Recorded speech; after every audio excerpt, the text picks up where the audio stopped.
रे 8 गोटी कीड़ा थाए। ये 8 गोटी कीड़ा केउ केउ जगार ना पादरे 2 कीड़ा, पाद नड़ी गंठी जहाँ को कहती। गोटे कीड़ा हूँ कौटी ना आपणकर कटी कीड़ा बा गुहद्वार रे गोटे कीड़ा, ये 3 कीड़ा।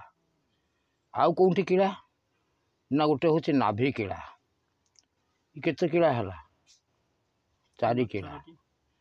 कंठरे हूँ गोटे कीड़ा 5 कीड़ा, ललाटे 2 कीड़ा 7 कीड़ा। जिते ब्रह्म कीड़ाटा हुगुले नासिकार कहते लोकर नासा बक्र है कि जिते नासा बक्र हुए से से ब्रह्म कीड़ाटे हुगुड़ी गले मनुष्य मृत्युवरण करे।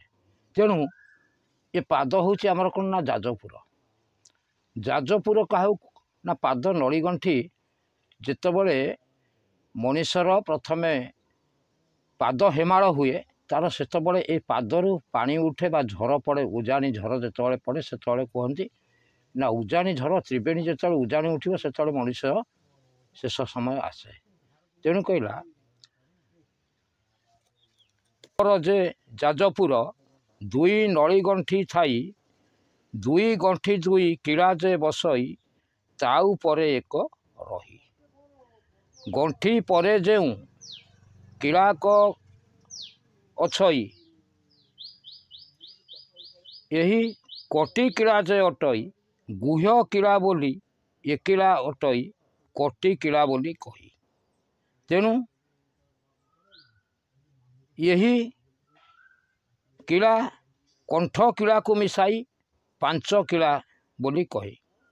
यही 5 कीड़ा उपरे जाइन कौन ना त्रिबीज जे रही सही ललाटर 2 कीड़ा जोठी वृंदावन जे नयन से 2 कीड़ा बसी ये केते 5 2 7 कीड़ा। एणु कीड़ा लगी यही देह गोटी रही अच्छी जे हूँ जाने यही कीड़ा गोटी उपुड़ी पड़े उजाणी उठई पानी तार नाम शनिपात बोली प्रलय से ही करई कीड़ा गोटी तार हुगुड़ी आसिले लहरी मारी आसई। नड़ी गंठी जे कीड़ा उपुड़िले लहरी मारी आसई गुह्य कीड़ा पाखे पानी हाबुड़िले गुह्य कीड़ा उपुड़ई।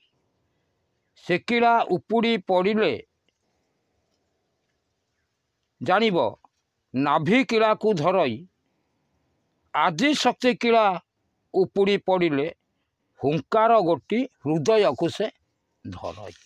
कौटी ना नाभि कीड़ारू आसला कौटी के तले हृदय बसी कंठ कीड़ा को आसी से कौन हुए ना आस्ते आस्ते तुमर उजाणी पानीटा उठी जाए कौटी कीड़ा ऊपर नासा को। तेणु कला हृदय चक्र विष्णु भुवन रे पशी कंठ कीड़ा को धरई नीलकंठ कीड़ा उपुड़ी पड़िले झंकार गोटी आसई। नीलकंठ कीड़ा कौटी ना आपणकर कंठरे। तेणु झंकार आसई खर तर होई जीव पशे निरंतरे जेबेले कंठ कीड़ा हुड़ई कौन हुए ना उजाणी झर बाहरे बेनी पाटी पड़ी जाए तार श्वास न उठई बारे 3 गोटी से हुंकार करई नाम सुमरई बारे। ब्रह्मा विष्णु महेश्वर यही 3 थांती एकत्र होई पाप पुण्य गोटी विचार होई सही ठारे गोटी रही। ललाट पटले कीड़ा बसी अच्छी से कीड़ा उपुड़ी गले चक्षुरे सेबेनी 2 धार होई लुह बाहरई भले। राधा कृष्णकर लीला जे लागई राहास मंडप थाई सेही रासलीला वृंदावन धाम चक्षुरे अछई रही।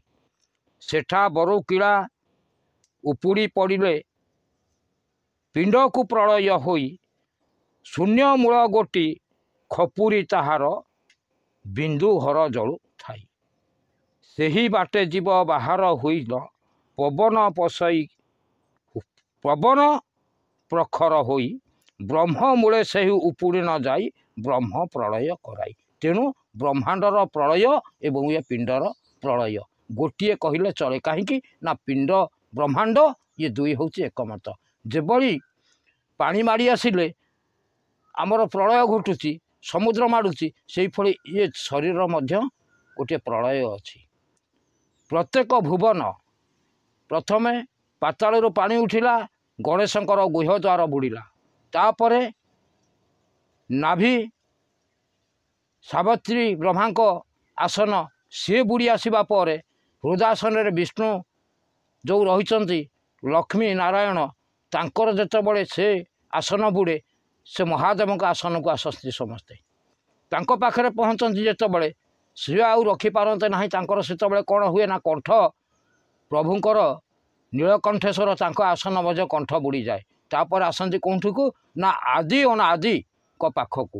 ସେ ଆଦି ଅନାଦି ହିଁ ତାକୁ ରକ୍ଷା କରିଥାନ୍ତି, ପ୍ରଳୟରୁ ଉଦ୍ଧାର କରିଥାନ୍ତି। ସମସ୍ତେ ତାଙ୍କରି ଗର୍ଭରେ ହିଁ ଲୀନ ହୁଅନ୍ତି, ପୁଣି ପୁନର୍ବାର ତାଙ୍କର କର୍ମ ନେଇ ସେ ପୁଣି ଜନ୍ମ ନିଅନ୍ତି। ଏ ହେଉଛି ଆମର ଜନ୍ମ ଆଉ ମୃତ୍ୟୁର କଥା। ଜୟ ଜଗନ୍ନାଥ। ଏତିକି କହି ମୁଁ ବିଶ୍ରାମ ନେଉଛି।